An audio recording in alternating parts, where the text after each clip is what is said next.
खड़गे जी का अपमान नहीं सहेंगे, नहीं सहेंगे, नहीं सहेंगे, खड़गे जी का अपमान नहीं सहेंगे, नहीं सहेंगे, नहीं सहेंगे। बहुजन एकता जिंदाबाद, बहुजन एकता जिंदाबाद। उसने सीधा खड़गे जी के खिलाफ एब्यूसिव लैंग्वेज का इस्तेमाल किया, घटिया शब्दों का इस्तेमाल किया। वो शब्द मैं आपके सामने लेना भी नहीं चाहूँगा। आपने देखे होंगे मीडिया में वो रिपोर्ट चल रही है।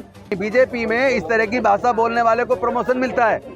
जिन जिन लोगों ने भद्दी गालियां दी हैं, धर्म के नाम पे, जाति के नाम पे नफरती भाषण दिए हैं, आप देख लीजिए दिल्ली के अंदर 2020 में जो दंगे हुए, उस दंगे को भड़काने वाला व्यक्ति दिल्ली की सरकार में मंत्री बन गया है।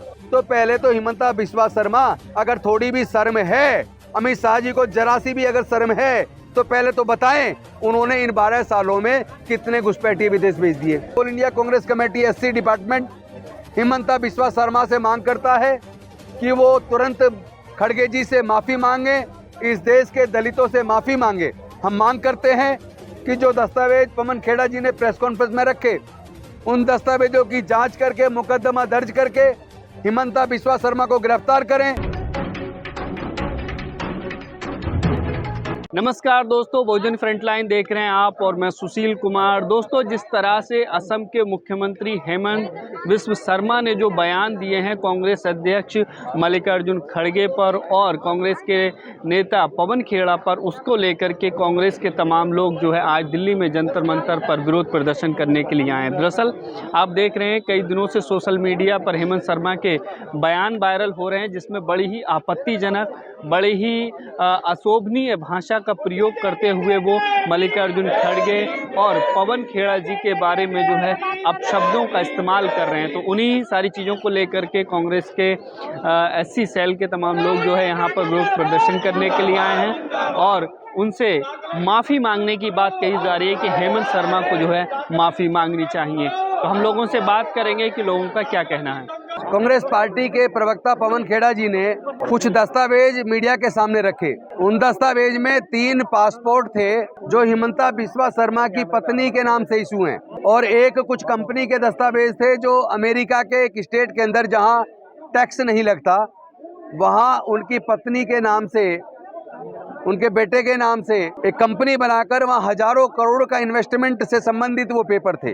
और जब उनसे जवाब मांगा गया कि वो बताएं क्या उनकी पत्नी ने 3-3 पासपोर्ट विदेशों से इशू करवाए हुए हैं, क्या उन्होंने एक कंपनी बनाकर अमेरिका के अंदर 50,000 करोड़ के लगभग इन्वेस्ट किए हैं, क्या उनकी पत्नी और उनके बेटे का नाम उसमें शामिल है। तो उनका जवाब देने की बजाय, जहां एक तरफ आसाम के अंदर चुनाव हो रहे हैं और सारा शासन, सारे अधिकारी इलेक्शन कमीशन के अधीन होते हैं, लेकिन इलेक्शन कमीशन भी ऐसा लगता है जैसे उसमें मिला हुआ हो, उन दस्तावेजों की जांच करवाने की बजाय हिमंता बिस्वा शर्मा ने मुकदमा पुलिस का दुरुपयोग करके दर्ज करा के पवन खेड़ा जी को गिरफ्तार करने के लिए यहाँ पुलिस को भेज दिया। और दूसरी तरफ मीडिया के सामने उन्होंने इस देश के सबसे सीनियर मोस्ट अम्बेडकरवादी दलित नेता, कांग्रेस के राष्ट्रीय अध्यक्ष मल्लिकार्जुन खड़गे जी के लिए बेहद अशोभनीय, निंदनीय शब्दों का इस्तेमाल किया, बेहद घटिया स्तर का इस्तेमाल किया।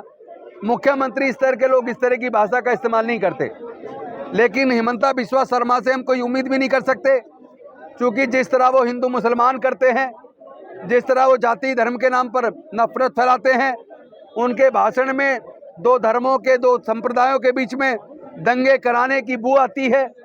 और जो व्यक्ति लगातार पूरे देश के नेताओं के खिलाफ अपशब्दों का इस्तेमाल कर रहा है, उसने उन आरोपों का जवाब देने की बजाय उसने सीधा खड़गे जी के खिलाफ एब्यूसिव लैंग्वेज का इस्तेमाल किया, घटिया शब्दों का इस्तेमाल किया। वो शब्द मैं आपके सामने लेना भी नहीं चाहूँगा। आपने देखे होंगे मीडिया में वो रिपोर्ट चल रही हैं। तो आज के इस प्रदर्शन के माध्यम से all India Congress committee SC department Himanta Biswa Sharma से मांग करता है कि वो तुरंत खड़गे जी से माफ़ी मांगे, इस देश के दलितों से माफ़ी मांगे। दूसरा, इस देश की जांच एजेंसियों से, इलेक्शन कमीशन से हम मांग करते हैं कि जो दस्तावेज पवन खेड़ा जी ने प्रेस कॉन्फ्रेंस में रखे, उन दस्तावेजों की जांच करके मुकदमा दर्ज करके हिमंता बिस्वा शर्मा को गिरफ्तार करें। और साथ ही साथ जो प्रमाण पवन खेड़ा जी ने मीडिया के सामने रखे, उन सब का खुलासा उन्होंने चुनावी अपने एफिडेविट में नहीं किया है। जो अपने आप में एक बहुत गंभीर अपराध है। इससे उनकी सदस्यता खत्म हो जानी चाहिए।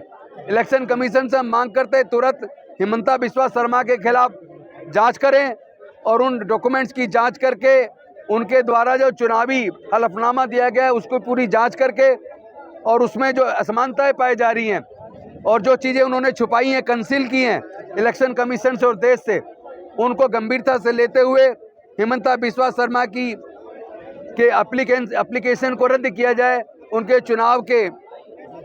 चुनाव लड़ने को रद्द किया जाए और तुरंत उनके खिलाफ मुकदमा दर्ज करके उनको जेल भेजा जाए। कोई आपकी तरफ से कोई लीगल कार्रवाई की गई, कोई FIR की गई, क्योंकि उन्होंने तो पवन खेड़ा जी के खिलाफ मुकदमा करा दिया। देखिए, इस देश में तमाम जांच एजेंसियों का दुरुपयोग भारतीय जनता पार्टी कर रही है। भारतीय जनता पार्टी मनुवादी पार्टी है। इस देश के इस संविधान को खत्म करके वो मनुस्मृति लागू करना चाहती है, सब जानते हैं।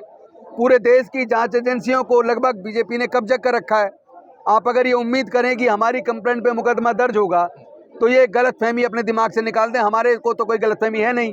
हम तो ये जानते हैं कि इस बीजेपी के खिलाफ हमें सड़कों पर लड़ना होगा। अब पूरे देश के अंदर हमारा कांग्रेस पार्टी के कार्यकर्ता अपने राष्ट्रीय अध्यक्ष खड़गे जी के मान सम्मान के लिए लड़ेंगे और केवल मान सम्मान के लिए नहीं बल्कि इस संविधान के लिए, जिस संविधान ने हमें मनुस्मृति से छुटकारा देकर हमें इंसानियत का दर्जा दिया, हमारे आगे बढ़ने का रास्ता बनाया।